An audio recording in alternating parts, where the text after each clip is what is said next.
어, 카렌다가 이번 주에 다 배부가 될 겁니다.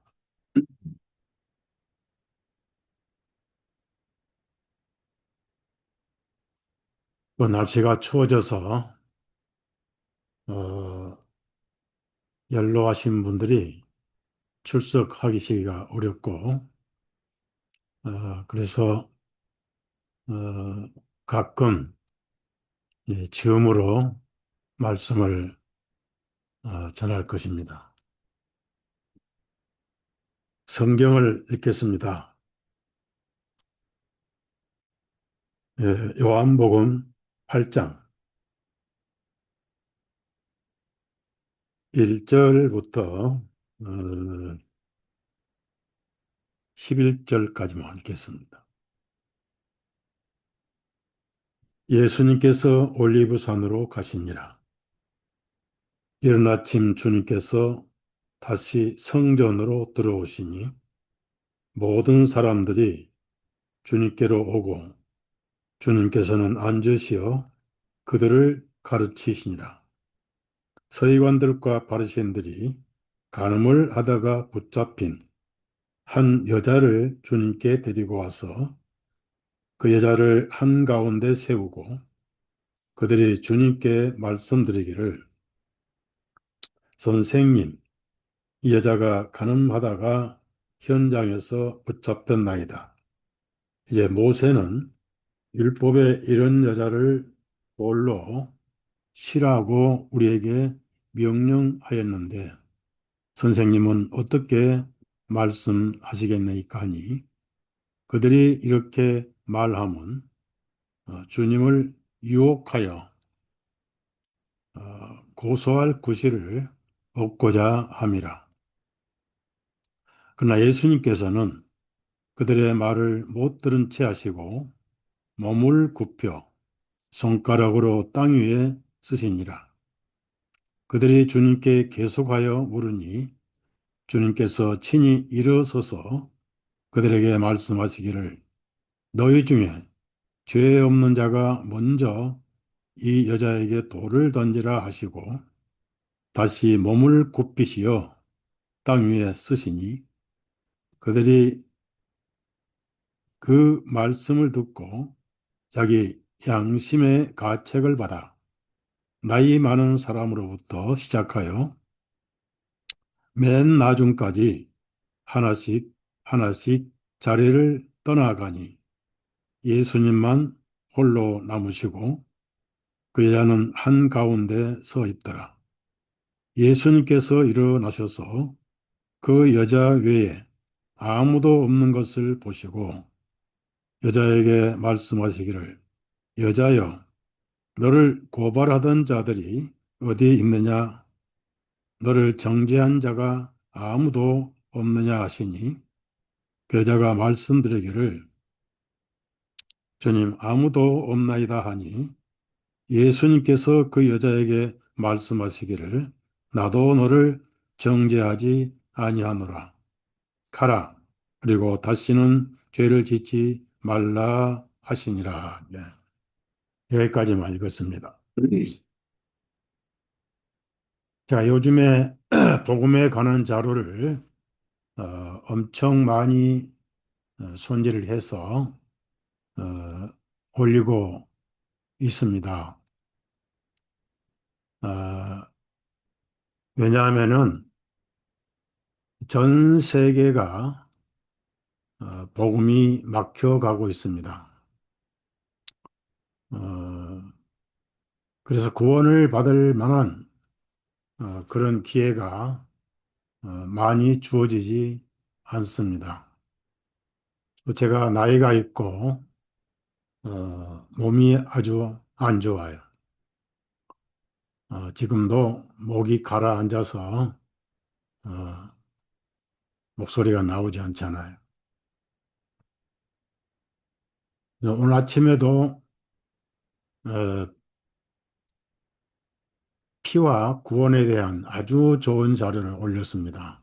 홈페이지에 올리고 또 모임에 오신 분들에게 카피를 해서 어, 그걸 또 제가 일일이 오죽개수를 이렇게 어, 체크해서 주일날 나누어 드리는데 그럴 기회도 많지 않고 또 언젠가는 우리 모든 전기 시스템이 무용지물이 될 날이 옵니다. 예를 들어서 북한에는 EMP 폭탄이라는 게 있어요. 그걸 터지면은 모든 전자기기는 다 녹아버립니다. 핸드폰, 자동차, 테레비, 컴퓨터 이런 것들이 녹아버려서 원시 사회로 돌아가요. 어, 그래서 서류는 남고 책은 불에 타지 않고 물에 불리지 않으면 남잖아요. 그런 자료를 다 제공할 수는 없고 우리가 필요한 것 그리고 앞으로 어, 점점 이 세상이 과학화되고 통신화돼서 디지털화돼서 그런 사회에 익숙한 사람들은 고리타분하게 한 군데 버스 타고 지하철 타고 와서 모여서 말씀 듣는 시대가 불언간 끝날 겁니다.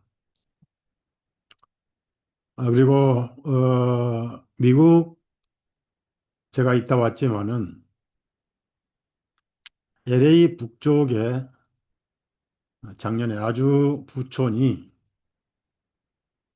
어, 에너지 그러니까 레이저 어, 발사기로 전부 다 태워버렸어요. 돈 많은 사람들 동네는 다 태워버리고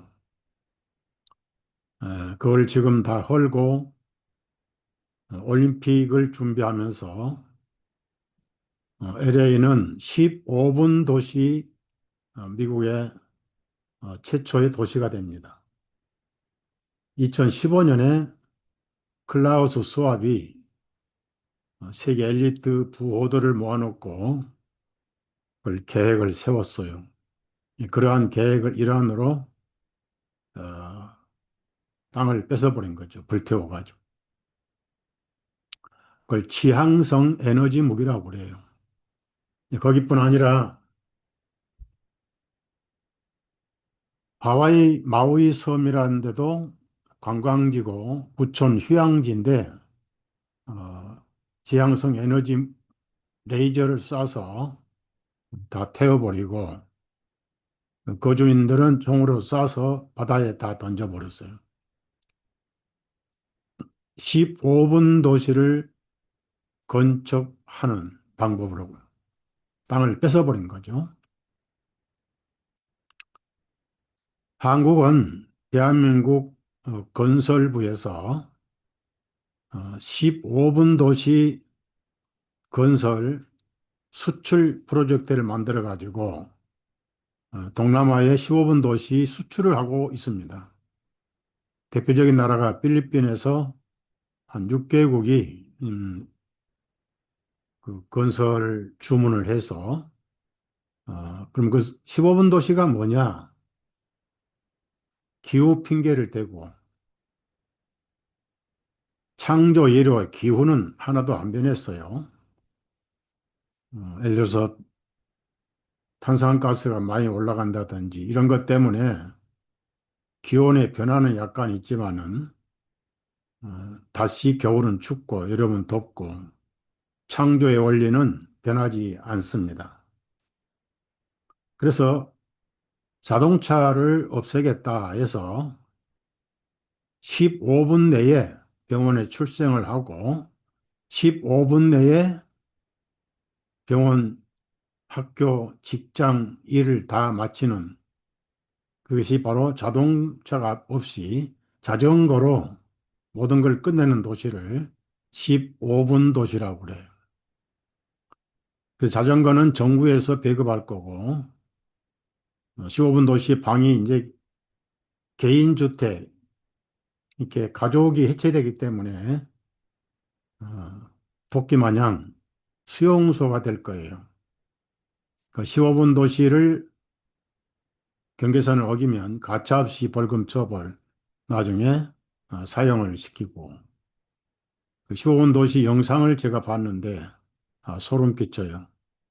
드론으로 식사도 공동 배달하고, 환자가 생기면 쓰레기창 차 트럭에다가 실어서 화장터로 바로 보내버려요. 차가 없으니까 멀리 못 갈 거 아니 다 없애버리니까. 그래서 수용소 포로가 되는 건데 한국도 부산, 청주, 또 경기도 서울 몇 곳에서 지금 건설을 하고 있어요. 그럼 그 목표는 또 언제냐? 클라우스 수합이 발표를 했어요. 4년 후 2030년. 우리가 알면서 준비를 하지 못하고 어느덧 2030년을 향해서 가고 있습니다. 세상은 전혀 알지 못하고 현대 예술가들, 문학가들, 정치인들, 기업인들, 종교인들이 스위스 다보스 포럼에 가서 세계 정부 교육을 다 받고 왔어요. 4년 후 눈 깜짝할 사이에 2030년이 올 거예요. 방법이 없어요. 그리고 백신 여권을 우리 몸에 칩을 집어넣지요. 그칩 하나 가지고 여권, 주민등록증, 자동차 운전 면허증, 예금, 계좌 다 포함되는 디지털 시대가 옵니다. 화폐가 없어져 버려요. 그러면 정부가 모르는 거래가 있을 수가 없죠. 다 노출이 되고 할아버지가 손주에게 주는 용돈도 노출이 됩니다. 왜냐하면은 디지털 계좌 이체가 되기 때문에. 그래서 100% 통제 사회가 온다는 거예요. 하나의 세계.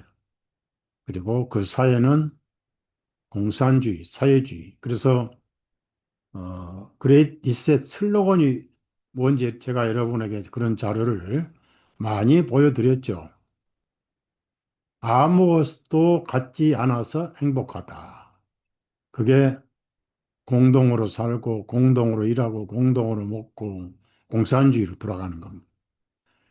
그러면 그것이 우리나라는 오지 않았느냐? 우리나라도 지금 그런 정책이 계속되고 있잖아요. 공산주의가 이기지 못한 것 하나가 종교였어요. 기독교 종교. 그래서 종교 해산하겠다는 어, 말을 현재 대통령이 계속하고 있습니다. 물론 처음에는 기독교를 손 안 대겠죠. 워낙 숫자도 많고 저항을 염두에 뒀기 때문에.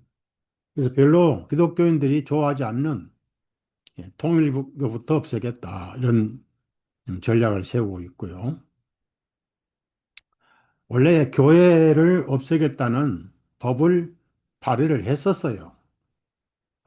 민주당 국회의원 30몇 명이 제가 그 명단을 다 가지고 있었는데 교회를 해체해버리겠다. 그 무신론으로 돌아가죠. 그렇게 되면은 연방제가 가능하다는 얘기. 만약에 기독교를 그대로 놔두고 연방제가 되면은 북한은 하루 만에 기독교화 됩니다.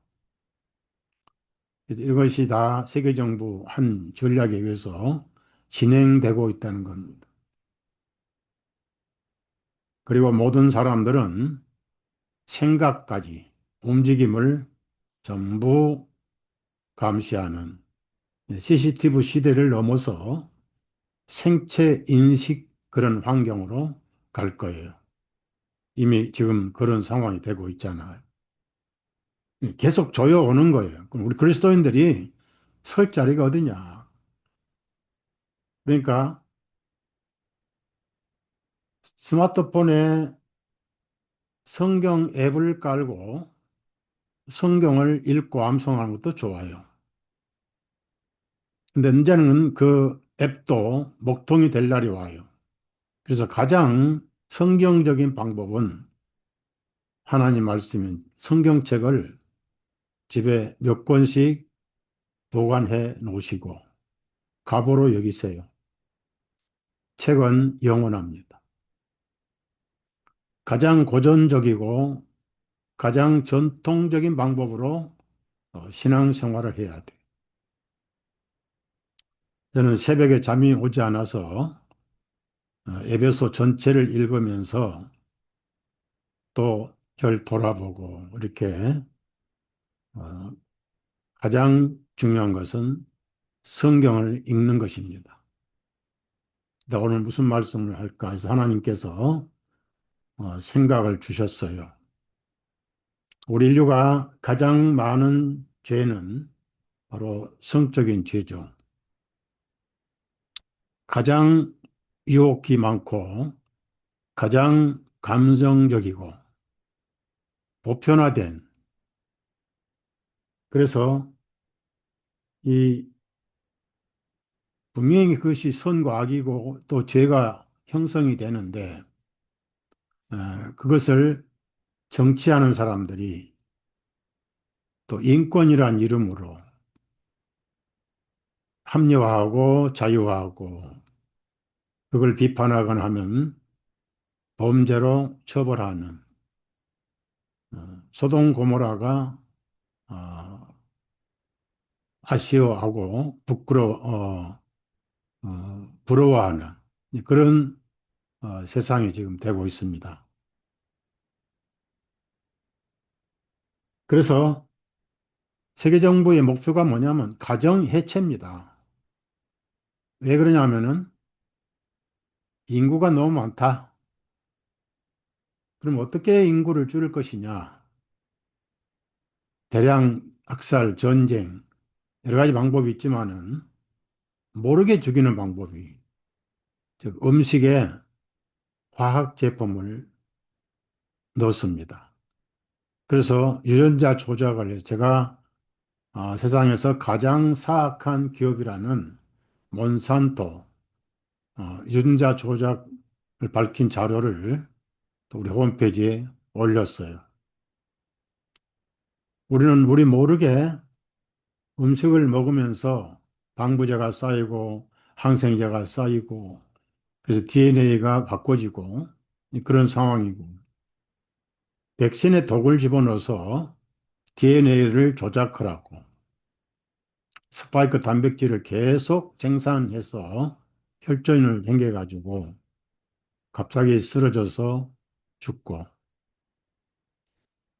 그리고 제가 이번에 여러분에게 겨울에 독감 유행하더라도 면역이 약해진 상태에서 독감에 걸릴 위험이 많습니다. 백신 절대로 맞지 마세요. 어, 이 사람을 통해서 전염이 되는데 어, 약도 많이 드지 마세요. 그냥 예방약이나 이런 것도 함부로 드지 마시고 비타민 C를 독감이 유행할 때는 한 5,000ml 정도 하루에 어떤 학자는 뭐 10,000ml, 20,000ml 먹으라 하는데 그렇게 할 수는 없고 비타민 C를 많이 복용하시면 됩니다.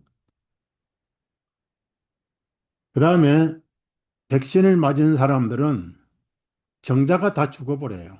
정자가 아주 약하잖아요. 결혼해도 아기가 안 생겨요.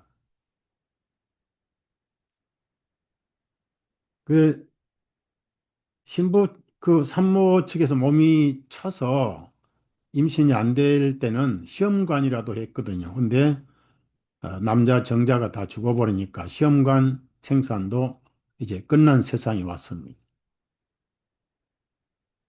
그다음에 가족을 해체하니까 성적으로 욕구를 풀어야 되잖아요. 그러니까 죄를 짓게 되고, 그러니까 합법화 시켜서 아이를 안 낳고도 해소하는 지금 그런 법을 만들었는데, 유엔 본부 그리고 WHO에서 소아에게 그런 교육을 시키고 있어요. 얼마나 소름 끼친 세상이냐고요. 그 교육 영상을 제가 직접 들었어요. 또 보관도 하고 있고. 그래서 어릴 때부터 욕구를 해소시키면서 결혼을 하지 않게 하고 인구를 생산을 차단시키는 이런 세상이 빨리빨리 오고 있어요. 그러니까 어디로 탈출을 해야 되는데, 그리고 모든 것이 이제 도시화돼서 도시는 살아남기가 어렵다. 디지털 도시, 스마트 도시 감시를 당하잖아요. 그러니까 시골로 산으로 갈 수도 없는 거고. 어쩔 수 없이 우리는 그런 세상에 살고 있습니다. 해결책은 뭐냐? 없습니다. 해결책은 구원을 받는 거예요. 그래서 제가 시급함을 느끼면서 어, 복음에 관한 자료를 거의 일주일에 몇 개씩 홈페이지에 올리고 있습니다. 어, 홈페이지가 차단될 때까지 방법은 그것밖에 없다. 여러분은 기회가 있잖아. 영상으로 설교를 들을 수 있고, 또 문서로 읽을 수가 있잖아. 그 문서는 잘 보관하십시오. 언젠가 제가 하는 홈페이지도 차단될 날이 올 거예요. 기독교가 폐쇄가 되면은 종교 감시법이 발효가 되고 종교 감시청이 생길 거예요. 그래서 5천만 국민이 무슨 종교를 가지고 있는지 1번으로 처벌받을 종교가 기독교죠. 북한에는 기독교인들 보면 무조건 사형이고 아오지 탄광으로 보냈죠. 지금 아프리카 나이지리아에서 가장 많이 박해를 받고 있습니다. 그 자유주의 민주주의 과학 국가라는 영국에서도 머리로 기도만 해도 체포하는 그런 곳이 영국이에요. 어, 그리고 호주에서도 지금 박해가 심히 시작됐고요. 이런 것을 누가 하느냐? 세상을 지배하는 카자리아라는 사이비 유대인들이 하고 있습니다. 제가 오늘 여러분에게 중요한 거 하나 보내드릴 거예요. 칼빈이 저는 신학을 여러 군데 했어요. 장로교도 했고, 성결교도 했고, 감리교도 했고, 또 미국에 침례교도 하고, 그래서 두루 섭렵하면서 뭘 가르치고 뭘 주장하는지를 배웠던 겁니다. 근데 칼빈은 처음부터 아니었어요. 그가 하나님의 이름으로 150명 이상을 죽였어요. 그리고 침례교 지도자는 아예 화형시켰죠.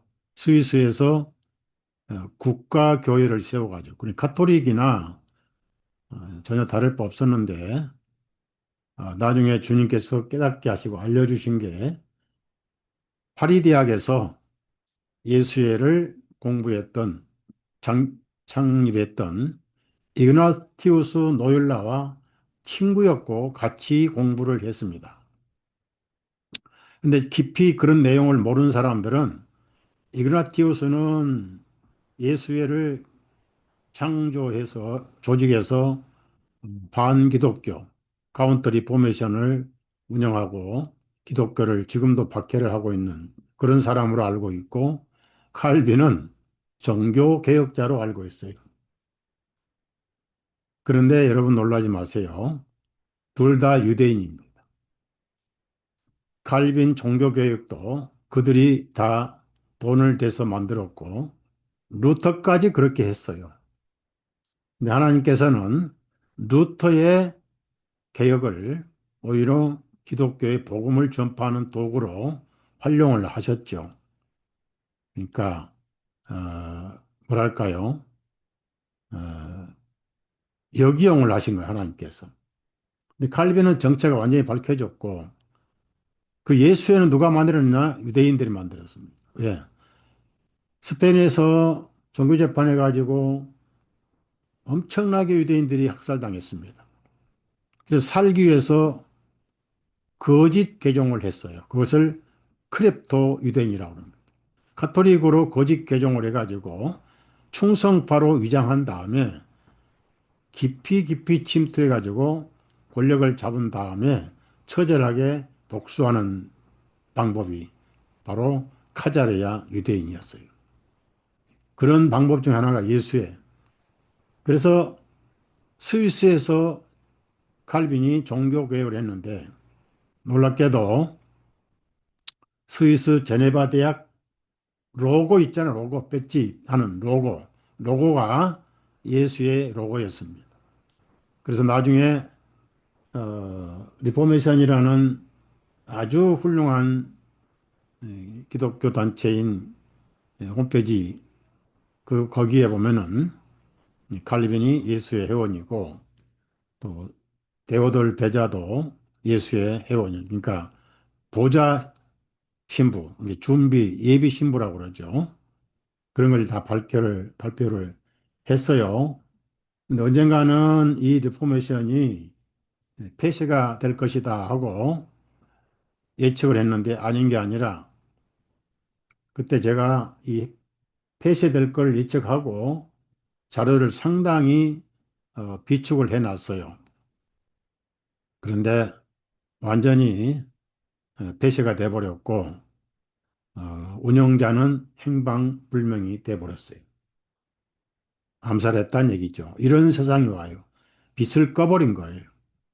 그럼 저도 이제 언젠가는 그렇게 당할 수가 있죠. 그 유튜브 1,400, 그 구독자가 1,400명인데, 그 구글이나 유튜브 다 유대인이 하고 있잖아요. 가짜자 유대인들이. 그래서 저 같은 사람 하루아침에 처치할 수 있는 거예요. 제가 서론이 좀 길어졌는데, 그래서 우리의 관심사는 뭐냐? 영혼 구원이잖아요. 아는 길도 물어가야 돼요.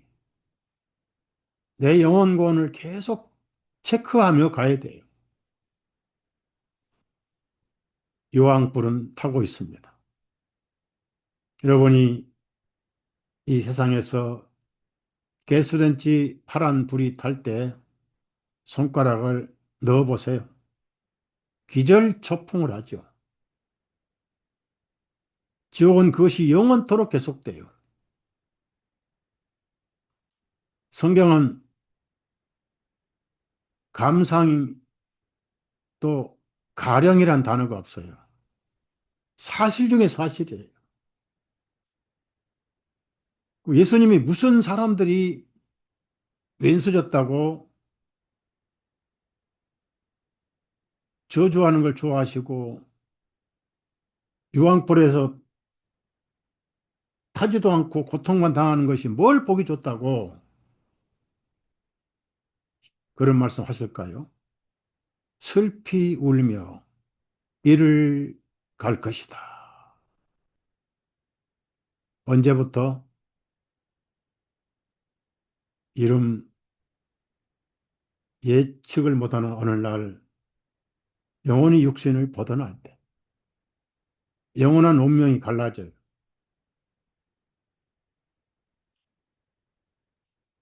너무 늦었구나 후회하고 아무리 뉘우쳐도 알아주는 이가 없고, 지옥에서도 서로 헐뜯고 욕하고 비판하고, 하늘에서는 죄가 보이지 않지만은 지옥에서는 자신도 자기의 죄를 보고 다른 사람도 다 다른 사람의 죄를 보게 되는 거예요. 모든 부끄러움이 폭발하는 것이 지옥입니다. 지옥을 가지 마십시오. 그 문제가 애매하면은 빨리 해결하십시오.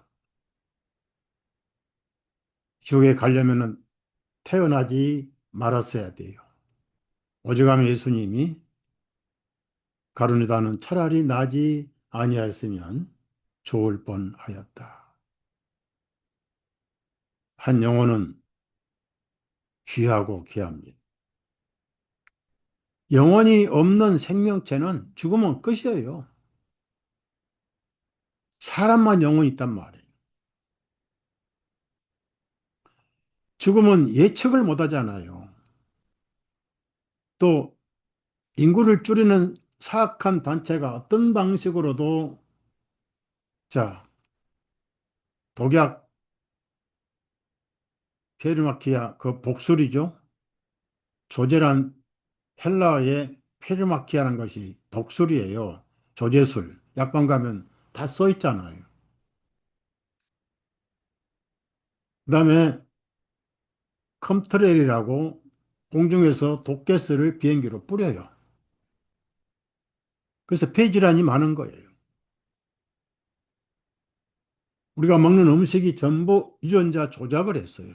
옥수수, 콩. 미국에는 옥수수에 농장에 가보면은 해충이 없어요, 해충이. 왜 없느냐? 그다 독약을 유전자 조작을 해서 해충이 먹으면 죽어버려요.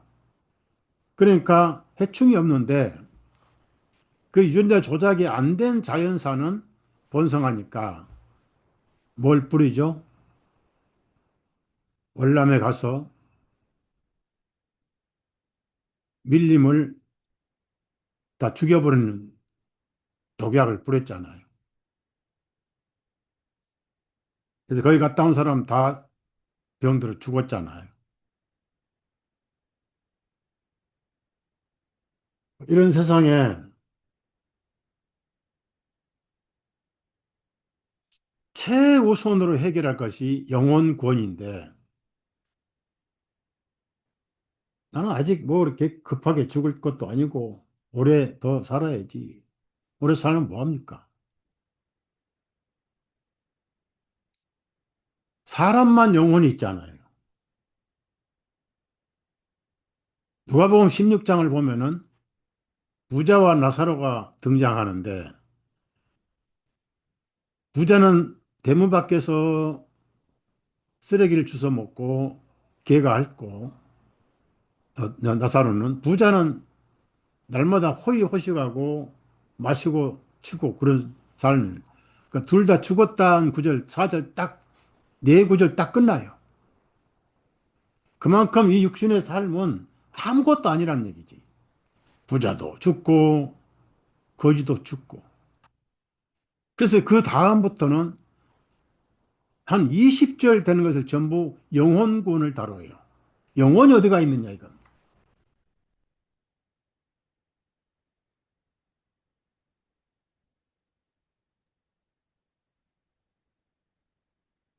부자는 죽어서 눈 떠보니까 유황불 속에 있더란 얘기. 목이 타는데 차라리 타버렸으면 좋겠는데 쏙 뜨겁고 갈증만 느끼고. 근데 저 꼭대기에 아브라함 영혼에는 저 세상에는 다 알아요, 누군지. 다 알게 돼요. 아브라함 알아봤어요. 2000원 전 사람. 나사로도 보였어요. 자기 집 대문 밖에서 얻어먹던 거지. 그러면서도 그 거지를 무시하던 습관은 안 변했어요. 악한 습관은 지옥에서도 안 변합니다. 그 나사로를 보내서 물 한 방울만 혀에다가 적셔 주시면 소원이 없겠습니다. 갈 수도 없고 올 수도 없는 큰 구렁이 있다. 포기하고 또 나사로를 보내서 무슨 자기 종마냥 형제 다섯이 있는데 이 기가 막힌 현실을 모르고 있으니까 정신 차리게 해서 어떤 일이 있어도 이곳에 안 오게 해달라고. 그러니까 아브라함이 뭐라고 그랬어요? 그들에게는 모세와 선지자들이 있느니라 그랬어요. 여러분이 지금 읽고 있는 성경이 모세와 선지자들이 아닙니다. 이 절박한 현실을 체험한 사람, 알고 있는 사람이 가서 얘기하면 들을 겁니다. 그러니까 바로 아브라함이 뭐라고 그랬죠? 모세와 선지자들에게 듣지 아니하면 죽었다가 살아난 사람이 가서 얘기해도 회개하지 아니하리라 그랬어요. 간증은 생명이 아니에요. 복음이 생명이잖아. 자기 지옥에 와 있고 형제 다섯 명 합치면 여섯 명이잖아요. 일곱에 속하거나 여덟에 속하지 않고 여섯에 속하면 다 지옥입니다. 그래서 이제는 다른 거 저런 거 다 필요 없어요. 복음을 반복해서 들어야 돼. 자, 한 여자가 간음을 했어요. 이거는 결혼을 하지 않는 상태에서 유부남하고 관계를 맺었으면 유부남이 죄를 짓는 거예요. 자기 아내가 있는데. 그 다음에 남자는 부인이 없는데 여자가 결혼을 했을 때는 여자가 죄가 성립이 돼요. 그럼 이 바리새인들이 율법을 잘 알잖아요. 그 당시 로마 군인들이 어, 예루살렘에 이 사람들이 다 통치를 하고 있었고 식민 어, 정치를 하고 있었잖아요. 한국에도 6.25 때 배고프고 서러울 때 미군들이 와가지고 주둔하면서 동두천 양색시란 말이 생겨났어요. 먹고 살아야 되고 자본은 몸밖에 없고 그래서 부모들 먹이고 동생들 학교 보내고 저는 옛날에 미국하고 한국 한 500개 교회 초청받아서 세미나를 할 때 한국에 4대 애국자가 있다 그랬어요.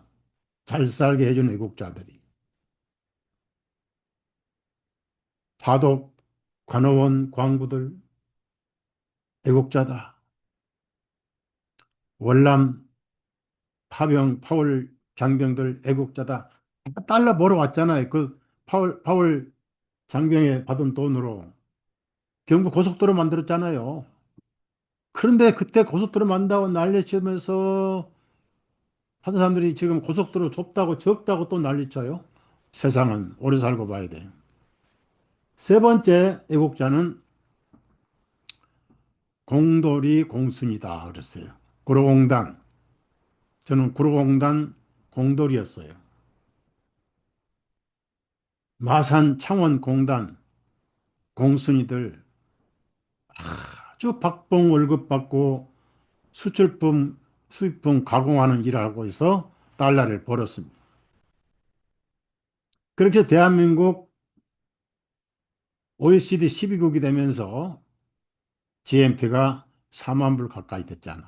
그중에 하나 네 번째 국자가 누구냐? 동두천 누나들이었다.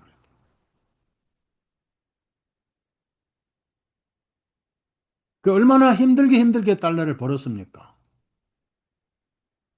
제가 시애틀 교회에서 연합 집회를 초청받아서 강사로 거기 있는 교회들이 다 모여서 세미나를 할 때 제가 강사였어요. 근데 그 교회는 한국서 동두천에 있다가 온 한국 교포가 교회 중심이 돼가지고 그 담임 목사가 저보고 두 가지를 주의시키더라고요. 이 말은 절대로 하지 마십시오. 뭐예요? 양색시란 말 절대 하지 마시오. 아, 알았습니다. 또는 뭐예요? 검둥이란 말 절대 하지 마세요. 그래서 제가 밤낮으로 메모해가지고 하지 않도록 양색시 검둥이. 그래서 실수를 안 하고 잘 맞췄어요. 그 사람들은 죄는 죄지만은 먹고 살기 위해서 몸을 자본으로 썼지 죄를 짓기 위해서 그런 걸 하는 건 아니잖아요. 동기가 중요해요, 동기가. 그런데 이 여자는 남자가 잡혀오지 않은 거 보니까 이 바리새인들은 율법을 잘 알거든요. 그러면 간음죄 해당되는 사람은 두 사람 가운데 이 여자만 해당이 됐던 거예요. 남자는 가족이 없이 결혼도 하지 않은 그런 뭐 건강하고 왕성한 사람 그런 사람이었겠죠. 그런데 이제 그들은 지금 예수님이 아주 사무치게 보기 싫고 바른 소리만 하고 바리새인들 위선을 자꾸 폭로하니까 어떻게 하든지 제거를 하고 싶었던 거예요. 그리고 여인은 이미 체포됐으니까 꼼짝 못하고 뭐 물에 빠진 암탉처럼 제비처럼 그렇게 끌려왔겠죠. 그리고 예수님 성전에 앉아서 가르치는데 여자를 딱 세우고 소송을 합니다. 선생님, 이 여자는 가늠하다 현장에서 우리가 잡아왔습니다. 모세는 이런 여자를 바로 증인 둘만 있으면 돌로 쳐 죽이라고 했습니다. 스데반은 그런 죄를 앉아서 돌로 쳐 죽여버렸잖아요. 바울도 돌에 맞아 죽었잖아요. 죽었다가 살아났잖아요. 그 말씀을 들은 예수님이 대답은 하지 않으시고 땅에다가 글씨를 쓰셨어요.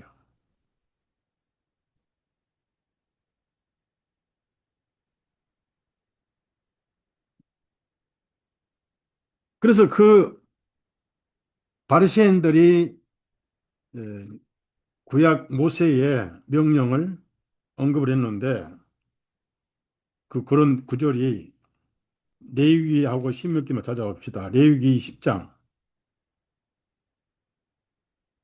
13절에 만일 어떤 남자가 여자와 함께 눕는 것, 이건 아니고, 뭐죠?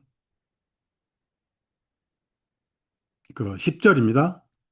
다른 사람의 아내와 간음하는 자는 자기 이웃의 아내와 간음하는 곧 자기 이웃의 아내와 간음한 자는 그 간음한 자와 그 간음한 여자를 반드시 죽일 것이며 그랬습니다. 그러니까 이것은 둘 다 결혼 부부가 있는 사람이에요.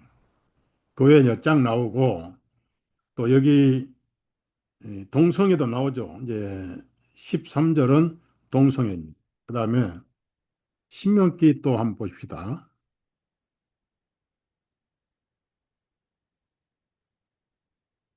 그러니까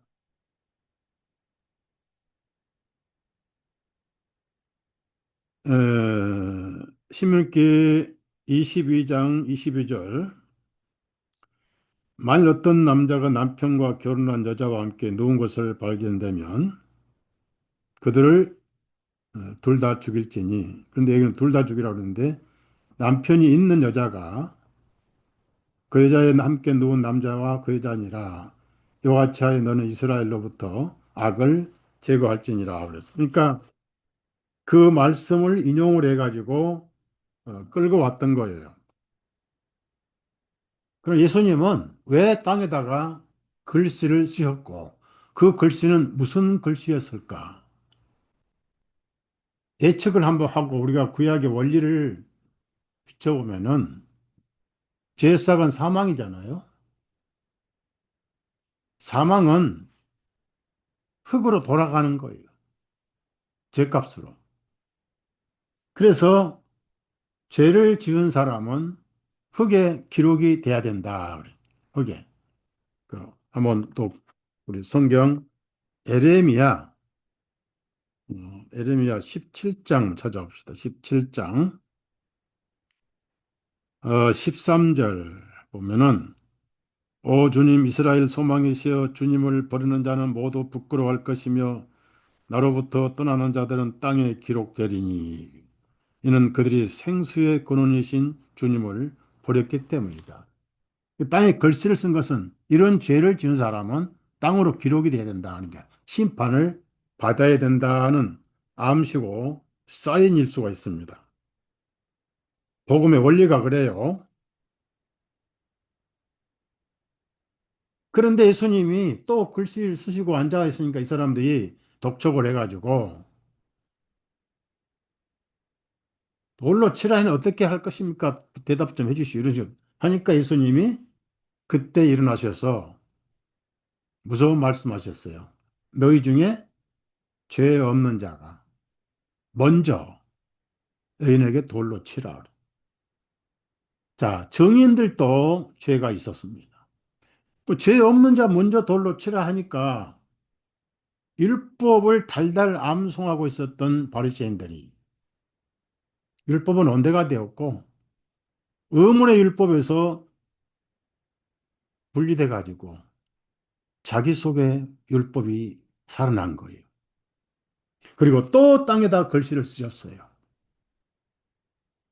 그래서 예수님이 보실 때는 여인도 죄인이고 끌고 온 사람들도 전부 죄인이었어요. 그것이 죄sak은 사망이다. 그러면 복음에 비춰볼 때 두 번째 땅에 쓰신 것은 뭐냐 이거. 그 사망이 나에게 넘어왔다. 내가 땅에 기록되려고 왔다. 그 사인이. 근데 그 양심의 가책을 받고 다 떠나버렸잖아요. 그리고 우리가 생각할 때 이 여인이 예수님이 하나님이고 구원자이신데 내가 너를 정죄하지 아니하느냐면은 아무도 정죄가 의미가 없어져 버려요. 왜? 구원자가 그 말씀하신 것은 그 정죄가 구원자에게 넘어갔다는 거예요. 여인을 정죄하던 자들이 그 정죄를 예수님께 넘어가서 정죄가 끝났잖아요. 그래서 예수님이 일어나셔서 여자 외에 아무도 없는 것을 보시고 여자가 고개 숙이고 있다가 둘러보니까 아무도 없고 돌리명이만 쌓여 있고 그 많은 사람들이 흔적도 안 보이거든. 그래 간신히 대답을 했어요. 너를 정죄한 자들이 없느냐? 너를 고발한 자들이 어디에 있느냐? 너를 정죄한 자가 아무도 없느냐? 그러니까 간신히 죽어가는 목소리로 없나이다. 그러니까 확인을 시켜준 것이죠. 그 여기서 우리가 배울 것은 율법은 첫째 하나님 앞에 변명을 맡게 하려고 주신 거예요. 변명을. 그래서 613가지 율법에 걸리지 않는 사람은 없어요. 몇 개는 걸리고 몇 개는 안 걸리고 이거 의미가 없어요. 우리가 목걸이가 있으면 하나만 떨어져도 목걸이 떨어지잖아요. 그 야고보서에 보면은 온 율법을 지키다가 이자 1장인가 어디 그 하나에 걸리면 모두 범한 자가 되나니 그랬습니다. 그러니까 율법은 하나님 앞에 변명을 하지 못하게 하시려고 하나님의 공의는 이렇게 거룩하다. 니 따위들 도덕적인 거룩하고는 비교가 안 된다. 거룩, 거룩, 거룩. 접근을 못 하나님. 그 율법은 하나님의 거룩하신 공의를 드러내시는 거예요. 그래서 우리도 의롭습니다라고 뻔뻔히 하나님 앞에 나왔던 가인의 태도를 무시해버리고 박살내버리는 거. 그래서 바울 사도가 누구보다 율법은 잘 알잖아요. 근데 그 율법은 하나님 앞에 변명할 입을 막아버리고란 뜻인데 걸리지 않는 사람이 있으면 그 사람이 아니에요. 다 걸려요. 그러면 이제 이 가늠하다 체포된 여인의 죄는 가장 흔하고 가장 가깝고 가장 역사적으로 주동적인 제목이 되거든요. 지금 대한민국이 전부 다 그렇잖아요. 간통죄를 폐지해버렸잖아요. 꽃피 풀리 망아지가 어, 팔광하듯이 지금 세상이 뒤집어지고 있잖아요. 이런데 노래방이 잘 되는 이유가 뭐예요? 전부 그런 거 아니냐고요.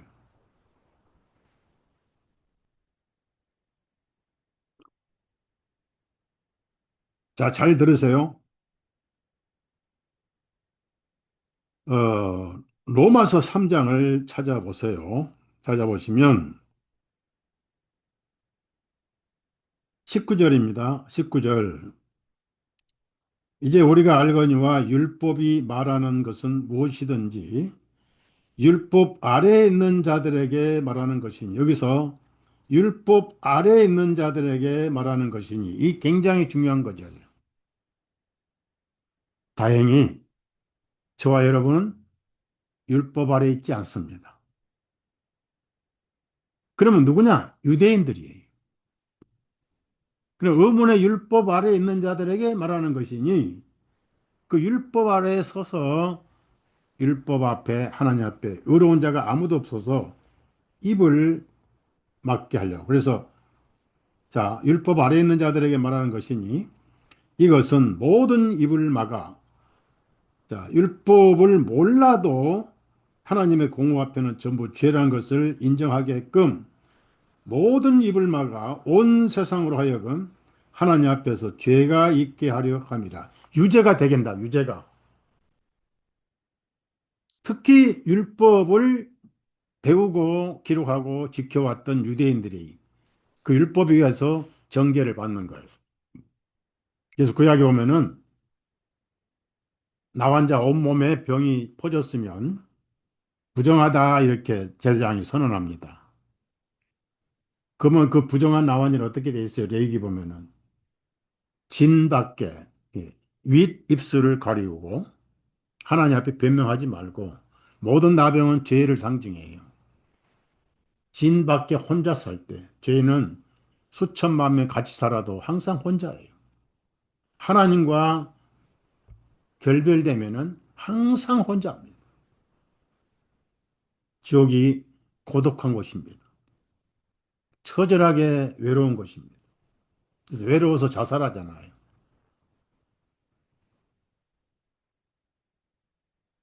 진 밖에 살지니라. 윗입술 가리. 그래서 이스라엘 민족들에게 율법을 주신 것은 예수님에게 행위가 아니고 행위로는 지옥이니까 믿음으로는 하나님 앞에 갈 수 있다는 걸 가르치시려고 몽학 선생을 했다 그러죠. 몽학 선생.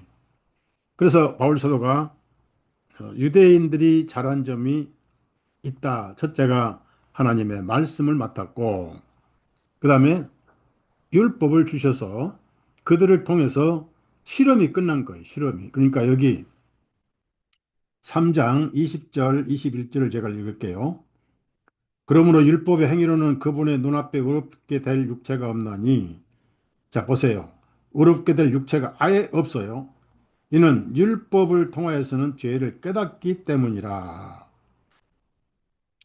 자, 21절. 그러나 이제는 율법 밖에 있는 하나님의 의가 드러났으니 곧 율법과 선지자들에 의하여 증언된 것이니라. 그러니까 의가 이제 오셨는데 율법으로 사람이 의로울 수 없어서 하나님의 은혜로 한 의가 오셨어요.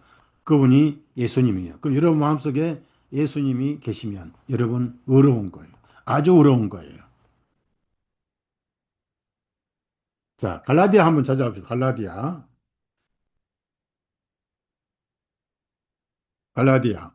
이제 왜 그럼 갈라디아는 그 율법에 대해서 에, 공학 선생 또는 혼육 선생이라고 했는지 갈라디아 3장 24절 봅니다. 이러므로 율법은 우리를 그리스도께로 인도하는 훈육 선생이 되었으니 이것은 우리로 하여금 믿음으로 어렵게 하기 위함이니라. 이제 율법으로는 안 돼. 이제 율법은 죄를 깨닫게 하는 것이고 율법 앞에는 모두가 죄인이요. 그러면 의로워지려면은 의이신 예수님을 믿음으로 어렵게 되는 거요. 이렇게 말씀하죠. 자, 25절.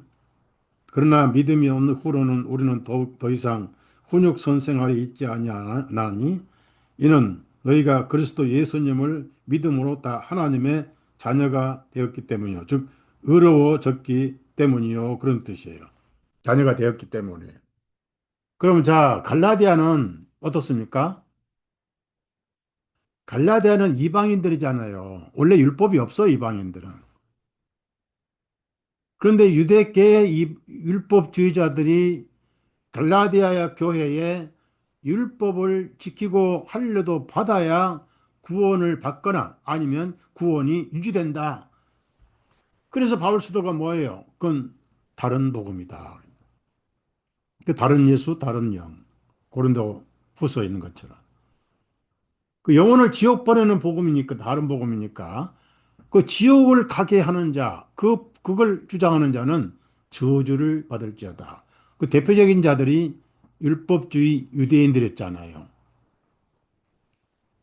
그런 일이 갈라디아 교회만 이루어진 게 아니고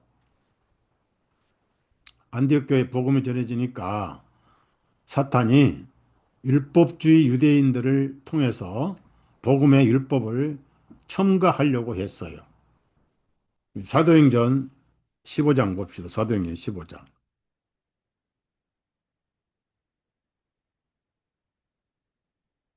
이제 성경을 찾을 날도 많지 않으니까 성경을 다 찾아요. 사도행전 15장 9절부터 읽겠어요. 그들의 마음을 믿음으로 깨끗하게 하시어 우리와 그들 사이에 전혀 차별을 두지 아니하셨느니라. 이 사람들은 율법이 없습니다. 율법이 없으니까 율법을 지켜야 된다. 그래서 5절 봅니다. 5절. 그러나 거기에 바리새파 중에 믿는 어떤 사람들이 일어나서 말하기를 그들에게 할례를 주고 또 그들에게 모세의 율법을 지키도록 명령하는 것이 필요하도다 하니라. 이게 율법계 그리스도인들이었어요. 율법계. 쓸데없는 뭐 치장을 더 해야 된다. 믿음으로는 안 된다. 예수님 필요는 안 된다. 예수님으로는 안 된다. 이런 다른 복음이었어요. 그래서 이제 그 문제가 예루살렘 교회에서 큰 정리해야 할 문제였습니다. 그러니까 거기에 이제 베드로가 왔고 바울도 있었고 그 다음에 야고보도 참석해서 회의 결론이 뭐냐? 이 얘기예요. 10절입니다. 결론 이제 너희가 어찌하여 하나님을 시험하여 우리 조상들이나 우리도 능히 감당할 수 없었던 멍에를 제자들의 목에 걸려고 하느냐. 자, 11절이 못 있습니다. 오직 우리는 그들과 동일하게 주 예수 그리스도의 은혜를 통하여 구원을 받는 줄로 믿노라 그랬어요. 율법 지킬 필요가 없다. 왜냐하면은 이방인들은 아예 율법을 받지 않았어요. 여기에 오늘 제가 말씀을 전하고 싶은 핵심이 들어 있습니다. 자, 바울 사도는 이미 로마서 2장 14절에 이스라엘 민족 외에는 율법 자체를 받지 않았다고 했습니다. 율법이 없다고 그랬어요. 그러면은 가늠하다 체포된 여인은 유대인이잖아요. 율법이 있잖아요. 어릴 때부터 율법을 배웠단 말이에요. 그래서 그 율법을 집행하는 법치 국가에서 태어났고 그걸 알면서 죄를 지어서 체포됐을 때 발악을 하지 못했습니다. 안 끌려가려고 발버둥을 치지 않았고 변명하지 않았어요. 핑계를 하지 않았어요. 일단 피하고 보자 그런 것도 없었어요. 하나님의 율법을 즉 계명 7계명 그리고 레위기 말씀과 신명기 말씀을 존중을 했어요. 그러니까 그냥 끌려온 거예요. 증인도 있겠다. 그런데 그 여자는 그 율법이 아니었더라면은 예수님께 끌려올 리가 없어요. 바로 그 여자는 율법의 몽학 선생에 끌려서 예수님께 왔던 거예요. 그런데 유대인들이 율법을 가지고 여인을 정죄해서 정죄자로 끌고 왔는데 예수님께서 다 죄인을 만드신 명쾌한 말씀 하나 한마디 하셨어요. 그게 뭔지 아세요?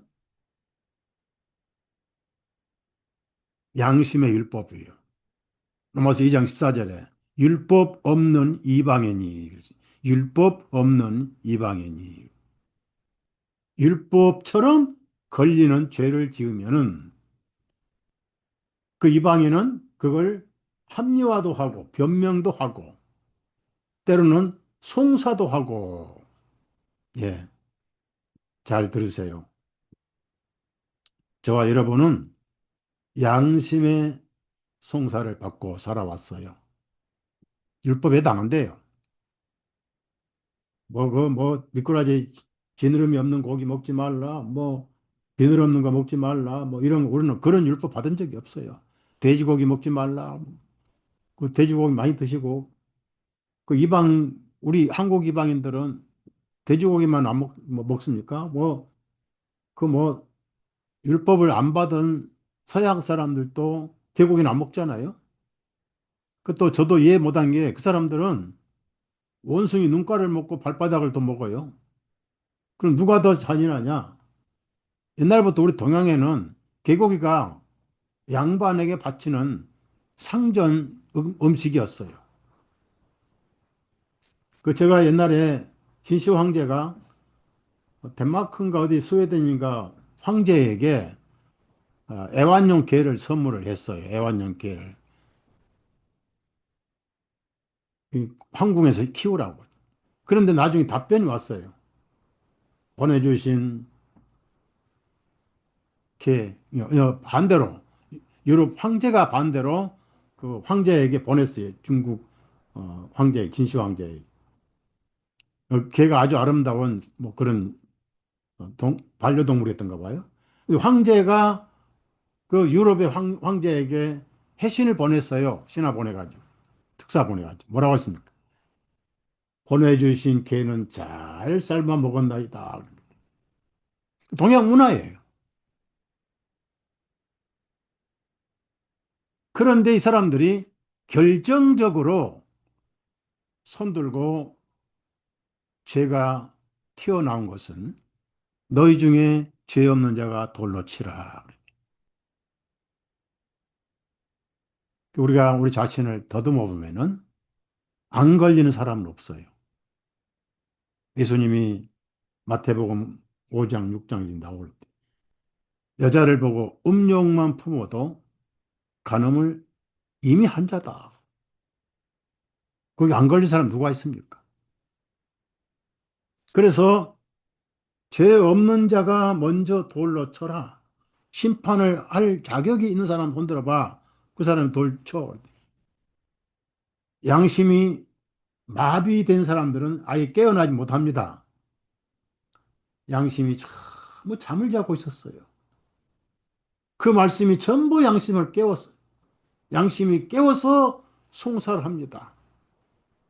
전부 자기 자신을 손가락질입니다. 너도 몰래 죄를 지었지 않느냐? 너도 누구를 욕심냈지 않느냐? 너도 마음으로 간음했지 않느냐? 그래서 힘이 빠져가지고 맥이 풀어지고 돌멩이가 여기 뚝뚝뚝 썰어지고 고개를 숙이고 설기등등한 눈빛이 빛을 잃고 예수님 눈을 마주치지 못하고 여러분 예수님 눈을 마주치지 못하면 지옥을 마주치게 돼. 어둠 속으로 하나 둘 뿔뿔이 그 설기등등했던 바리새인들이 자기 양심에 걸렸어. 그래서 인류의 최종 율법은 양심인데 그러면 양심이 어디까지가 자각을 해야 되고 어디까지가 양심이 깨어야 되느냐 이겁니다. 오늘 제가 말씀드린 것은 양심이 깨어서 자기 죄를 깨닫는 것은 아주 중요한 거예요. 하나님 앞에 입을 막고 변명을 피하고 그래서 하나님 앞에 손들고 엎드려서 용서가 아니고 은혜가 아니면 길이 없다는 깨닫는 게 굉장히 좋은 건데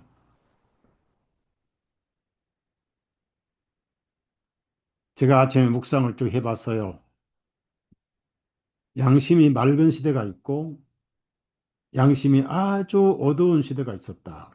어디에 도덕률이 있냐고 막 우리는 아예 율법은 상관없고 그러니까 명심보감이 과연 도덕률이냐 논어맹자가 도덕률이냐 그건 중국 셈족의 도덕률이잖아요. 그 다음에 모슬렘의 코란경이 도덕률이냐 유대인들의 그 율법 있잖아요. 유대인들의 율법 그게 도덕률인가? 아닙니다. 제가 이 코란경의 율법을 공부를 해보니까 더러워도 그런 더러운 율법이 없어요. 5살 먹은 아이와 결혼도 할 수 있다. 이 이슬람뿐 아닙니다. 그 사진 보면 실제로 자기 손주 같은 여자를 끌고 결혼식장 들어가요. 이슬람 저 짐승 같은 놈들. 짐승들도 그렇게 안 해요. 유대인도 마찬가지예요. 탈무드 보면 그렇게 다 나와요. 그게 의고 그게 법이니까 그거 비추면 양심이 안 걸려요. 그 뻔뻔스럽게 결혼합니다. 그 돈 주고 사서 4살, 5살 아이들. 그 짐승이지.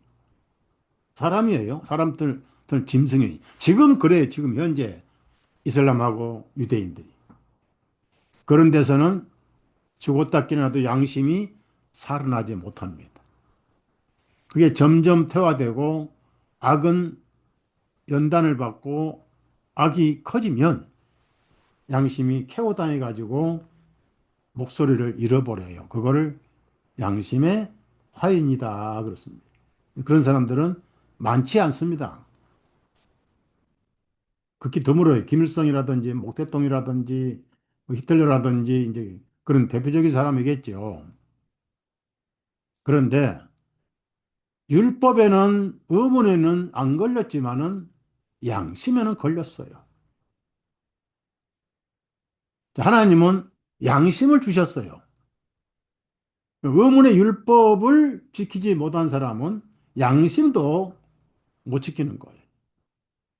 그래서 양심은 정죄하지만은 의지가 양심을, 욕망이 양심을 지어받고 죄를 짓는 거예요. 양심이 방어자가 되고, 양심이 제어장치가 되고, 양심이 그걸 막아주는 보호자가 되면은 죄 안 짓죠. 그래서 양심이 깨끗하고 청소할 때 청소년들은 쉽게 죄를 못 짓는 거예요. 아이들. 죄짓고 훈련돼 가지고 양심이 이제 점점점 힘이 약해지고 이제 양심이 잔소리가 점점점 적어져요. 여러분 부부도 살면서 남편이 나쁜 짓 하면 아내가 계속 입으로 뭐 이렇게 막 잔소리하고 바가지를 긁잖아요. 그러다가 이제 그걸 계속 무시한 나중에 부인이 바가지를 긁는 것을 포기해 버리잖아요. 그 제가 식당에서 밥을 먹다가 YTN 텔레비에 그 부부 무슨 가상 재판을 봤어요. 그랬더니 부인이 6개월씩 또 며칠씩 때로는 2년씩 애들이 셋인데 놔두고 가출해가지고 돌아온 거예요. 그런데 그 남편은 부인이 가출한 것만 얘기를 하더라. 그런데 이제 파고들어서 이제 집에다 몰래카메라 놓고 다 관찰해 보니까 남편이 아내에게 폭력을 행사를 밥 먹듯이 했어요. 여자를 때릴 데가 어디가 있습니까? 두드러 팼어요. 그 화풀이를 왜 여자한테 하냐 이기지. 거기다가 부인만 때리면 괜찮았는데 어린 아이를 들었다가 땅바닥에 던져버리고 이런 짓을 했어요. 그래서 저 새끼는 몽둥이로 맞아야 되겠다 하고 밥 먹다가 제가 그거 한참 보고 이제 저도 배심원이 돼가지고 속으로 그렇게 했는데 원인이 남편에게 있더라고요. 그러니까 이제 이 집에 살 곳을 못 된다고 나갔다가 애들 때문에 들어온 거죠. 문제는 여러분 양심은 한번 깨어나면은 성령님에 의해서 양심이 통제를 받습니다. 그러면서 그 양심에 의해서 뭘 깨닫습니까? 내가 죄인이었음을 깨닫는 거예요. 그럼 깨달은 사람은 구원받느냐? 인류가 다 깨달아서 구원받느냐? 그러면 또 율법이 되고 또 조건이 됩니다. 모든 사람들은 살면서 양심에 걸리지 않고는 못 살아요. 그래서 특별히 양심의 자각을 하고 구원받는 그런 기록은 성경에 많지 않습니다. 자기가 구원이 필요하고 자기가 죄인이고 어떻든 간에 자기 양심에 의해서 옳지 않은 사람이고 그래서 나는 구원을 받고 싶다 하고 나오면 무조건 다 구원받았어. 사도행전을 한번 보면 이제 그런 예가 있죠. 예를 들어서 제가 이걸 아주 검토를 했어요. 사도행전 10장을 찾아봅시다. 이제 제가 말씀드리는 것은 요즘에 제가 계속 복음의 자료를 만들어 올리고 뿌리태고 하는데 복음은 문자 그대로 복음이고 은혜는 문자 그대로 은혜지 준비가 필요 없어요. 그냥 구원이 필요하다. 구원 받고 싶다. 하고 오면 돼요. 그러면 보세요. 제가 지금 목이 말라 음료수를 마시고 싶다 마시잖아요. 내가 배고프면 먹고 싶다 먹어야 되잖아요. 누가 그걸 주면은 감사하잖아요. 먹기 싫다는데 집어넣어봐요. 감사는커녕 욕짓거리가 나오고 토해버리잖아요. 자기가 싫은 사람은 죄 상관없이 지옥 가야 돼요. 구원받고 싶은 사람은 무조건 다 구원시켜요. 예수님이 조건을 걸지 않았어요. 그냥 나오면 되는 거예요. 가장 쉬운 게 복음이에요. 있는 그대로. 그걸 깨달았어요, 제가. 왜? 모든 죄는 예수님으로 끝나버렸어요. 예수님 너머에는 죄가 없어요. 여러분, 더러운 세상이 아니라 의로운 세상이라 그 말이 지금요. 그래서 기쁜 소식이에요. 이 기쁜 소식을 온 세상은 너무나 가분하고 온 집안 전하세, 온 친구 전하세. 이게 복음이라 그 말. 거저 주시는 복음. 왜? 하나님께서 우리 인간이 얼마나 연약하고 얼마나 고칠 수 없는 중환자인지를 잘 아셔요. 가장 중요한 것은 성경 지식 없어도 괜찮아요. 제가 그래서 찾아냈어요. 사도행전 10장을 보시면은 어,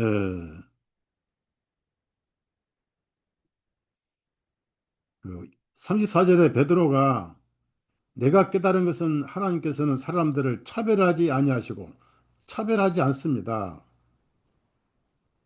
그 다음에 36절에 하나님께서 이스라엘 자손에게 보내신 그 말씀은 곧 예수 그리스도를 통한 평화를 선포하는 것이니 그분은 모든 것의 주님이시다. 그 다음에 39절 우리는 그분께서 유대인들의 땅에서와 예루살렘에서 행하신 모든 일을 증인들이라. 그들이 그분을 나무에 매달아 죽였으나 하나님께서 그분을 셋째 날에 일으켜 세우시고 드러나게 보여주시되 그 다음에 이제 모든 백성뿐이 아니라 뭐 다 봤다고 말해요. 살아나신 거. 그 다음 43절에 그분에 대하여 모든 선지자들도 증언하기를 누구든지 그분을 믿는 자는 그분의 이름으로 말미암아 죄들의 사함을 받으리라. 여기 어디 자복이 나오고 해가 나옵니까? 어디 자기 죄를 깨닫고 통해가 나오고 죄인으로 나온 그런 거 없잖아요. 구원이 필요해서 지금 구원이 필요하지도 않는데 백부장이 초청을 했어요. 다른 사람들은 천사의 환상도 보지 못했어요. 이 사람은 유대교로 개종했지만은 예수님을 몰랐어요. 그래서 천사가 나타나서 저 옆바에 있는 가죽쟁이 집에 있는 시몬이라는 가죽쟁이 그 주인도 시몬인데 불러와서 구원의 말씀을 들어라. 복음은 복음을 가진 사람 천사도 못 전해요. 그래서 베드로를 불러가지고 왜 불렀느냐 하니까 내가 이렇게 했는데 천사가 나를 불러서 구원의 말씀을 듣게 하라고 해서 그렇습니다. 그래서 이제 예수님을 소개하면서 그 로마인들은 전부 태양신을 섬겼다고요. 로마는 태양신이 365개예요. 365일을 우상을 섬기는 사람들이에요. 로마. 그런데 그들은 죄에 대해서 그렇게 심각하게 두려움을 가져거나 공포감을 가져거나 하나님 무서워 그런 적이 없었어요. 거기다가 믿음을 강조했습니다. 그러니까 이제 오라 할 때 다 왔겠어요? 자, 그 나사렛 예수 그 유대인들이 나무에 못 박아 죽였는데 그분이 살아났고 그런데 천사가 이제 그 복음 전하는 사도를 나보고 초청하라고 했다. 그러니까 듣고 싶은 사람 다 와. 그러니까 이제 그 유대인 나사렛 예수님 듣고 싶은 사람 뭐 죄를 떠나서 무조건 오라. 다 왔어요.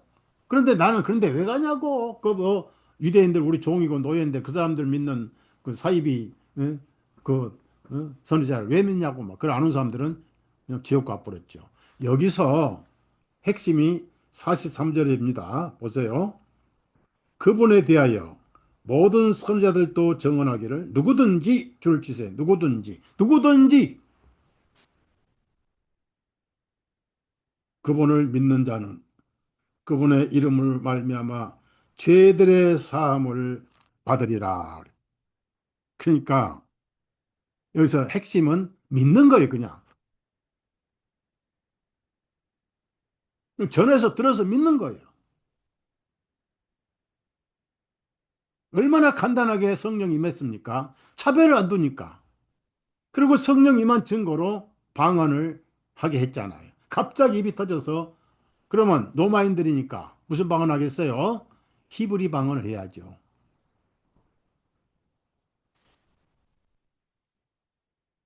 베드로가 아직 말을 하고 있을 때 성령님께서 그 말씀을 듣는 모든 사람에게 임하시니라. 조용히 성령님이 임했어요.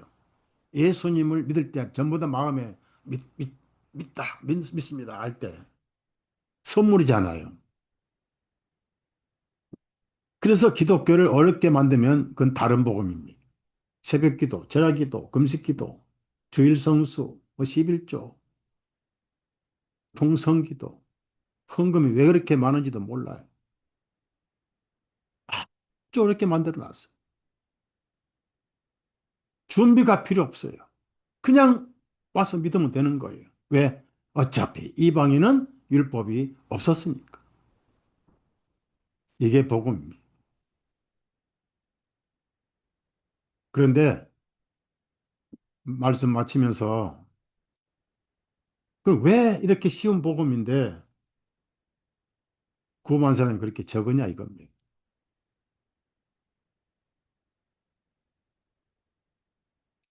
세월이 갈수록 적어질 거예요. 왜 그러냐 이겁니다. 자기가 구원이 필요한 존재란 것을 깨닫는 사람이 갈수록 적어요.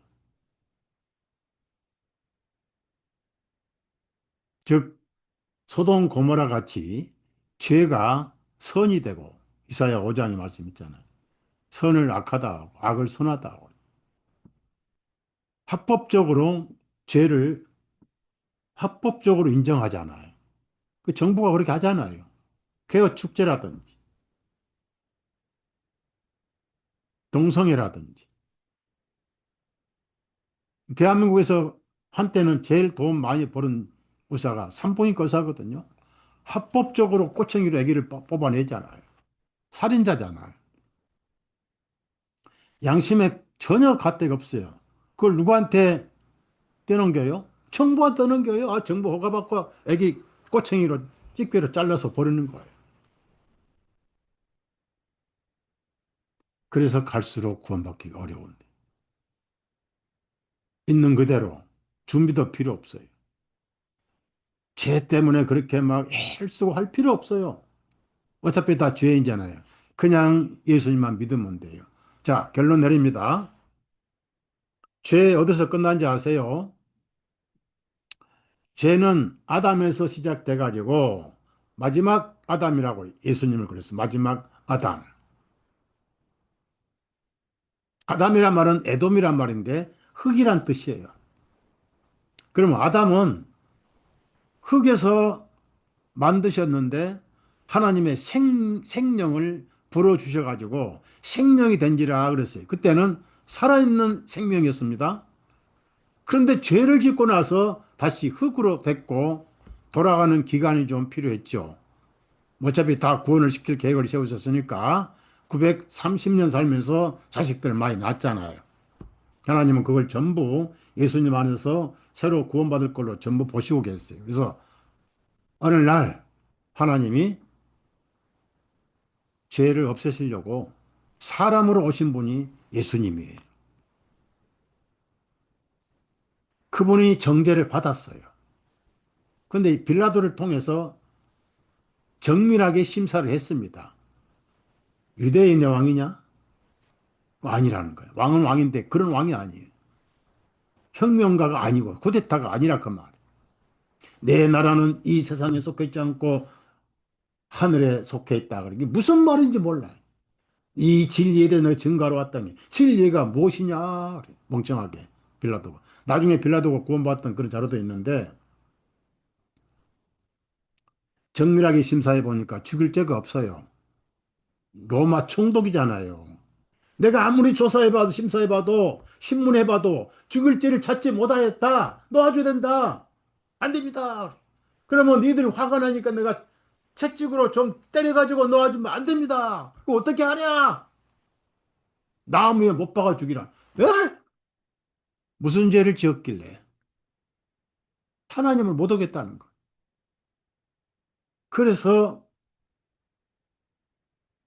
무죄한 분을 재판을 해서 사형 넘겨주니까 걸릴 거 아니에요. 어떻게 걸려버렸어요? 권력이 눈이 멀어가지고. 우리에게 왕은 가이사밖에 없습니다. 속으로는 원수인데 권력이 눈이 어두워가지고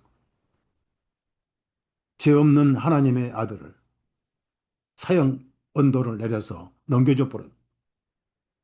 그래놓고 양심이 그냥 살아가지고 세숫대 갖다 손 다 씻으면서 이 사람에 대해 피는 내가 책임 없다. 네 이들이 져라 그러니까 당당하게 우리와 그 우리 자손에게 돌리시오. 그대로 돼 버렸어. 빌라도가 얼마나 나중에 양심이 괴로웠겠습니까? 자기가 신문에서 아무리 봐도 죽일 죄고 어디 매 하나 때릴 죄가 없는 분 아닙니까?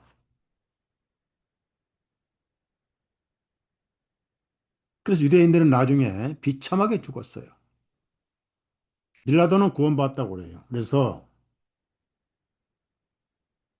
우리는 처음부터 율법이 없었어요. 율법 얘기하지 마세요. 우리 애도 안 돼.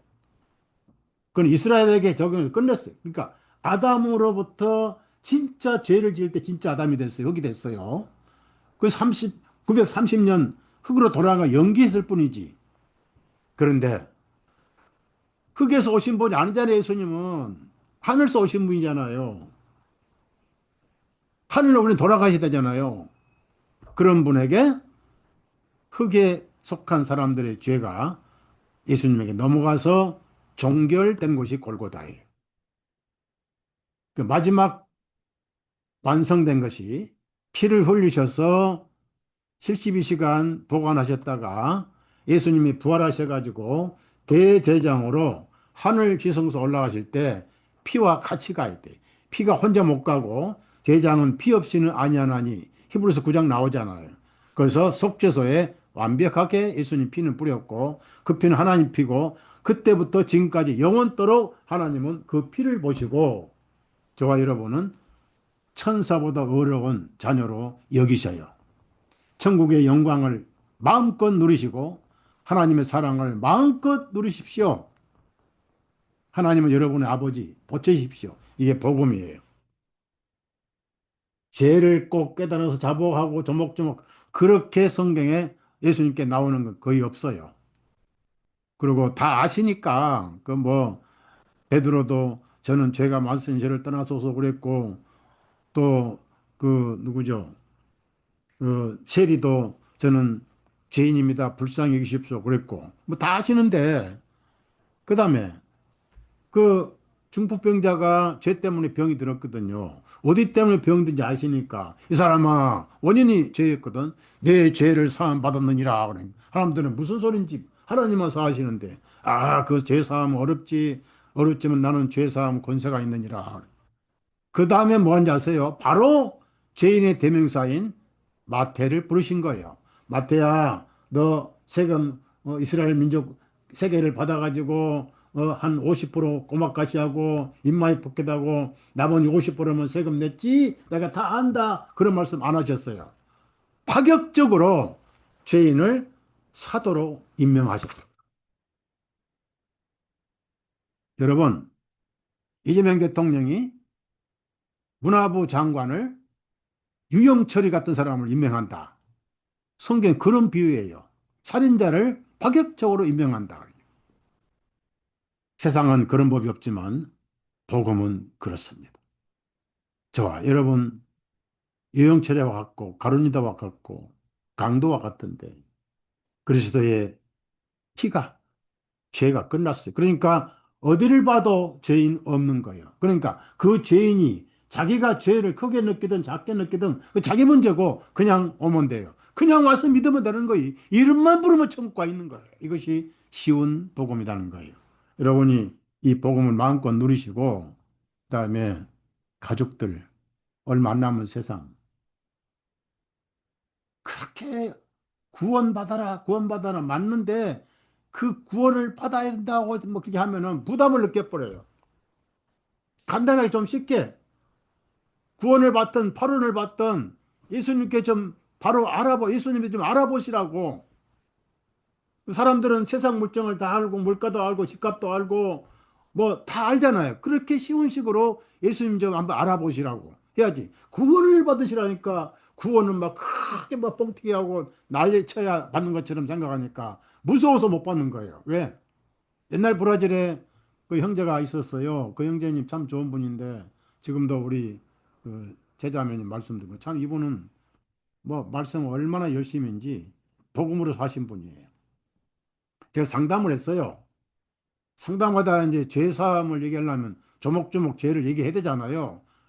그 마태복음 15장이라든지 마가복음 7장이 로마서 1장이 죄를 다 로마서 1장이 죄가 23가지거든요. 조목조목 얘기하니까 이따가 목사님 그만합시다. 왜요? 나는 이 죄 끊고 못 살아요. 구원 나중에 받읍시다. 제가 속으로 얼마나 웃었는지 몰라요. 구원 나중에 받. 결국은 나중에 구원받고 가셔서 하늘에. 이제 우리 하늘에 가면 그분 만날 거예요. 구원은 쉬워요. 다 해놓은 것이니까. 그저 선물로 받는 거예요. 그렇게 구원받아라. 어렵게 하지 마시고 예수님 아주 부드러운 분이고 쉬운 분인데, 그 아주 생각보다 훨씬 부드러운 분이니까 좀 만나보시든 좀 알아보시라고. 잠깐 짬을 내면 되는데, 그러면 천국 백성이 되는데, 어차피 선물이니까 그렇게 쉽게 가족에게 복음을 전하십시오. 여러분 심령에 하나님의 사랑이 넘치기를 부탁을 드리면서 말씀을 마치겠습니다. 기도하십시다. 사랑하신 주님, 죄 없이는 살 수 없는 것이 우리 인생의 현실이고, 불쌍한 한 여자가 욕망에 의해서 법을 어기고 죄를 지었다가 불행히도 바리새인들에게 체포돼서 돌로 비참하게 죽을 뻔했다가 사탄이 예수님을 괴롭게 하려고 예수님의 약점을 잡으려고 죄인을 용서해 줬다고 퍼뜨리거나 율법을 거절했다고 퍼뜨리거나 또 어디서는 율법을 지키라 하고 어디서는 죄인을 덮어주는 이중인격자라고 예수님을 괴롭히려고 하다가 결국은 자기 양심에 걸려서 쫓겨난 줄 압니다. 양심에 걸렸을 때 그들도 주님 앞에 돌멩이 버리고 이 여인보다 우리가 더 죄인입니다 하고 왔더라면 그저 구원을 받을 건데 불행히도 옳은 것을 등지고 도망을 갔는데 마지막 도망칠 곳은 지옥밖에 없다는 사실을 그들은 깨닫지 못했습니다. 오늘 이 여인은 예수님으로부터 직접 사면을 받았고 그 모든 죄를 담당하신 예수님, 오늘 우리도 이 여인과 동일함을 믿습니다. 우리 형제자매님들 복음 안에서 흔들리지 말고 가족들 아직도 예수님 밖에 있다면 이 쉬운 복음 그냥 와서 믿고 이름만 불러도 천국인데 이 복음을 들어서 그날의 하늘에서 안 보이는 식구들 없게 해 주옵소서. 예수님의 이름으로 간절히 기도드렸사옵나이다. 아멘. 예.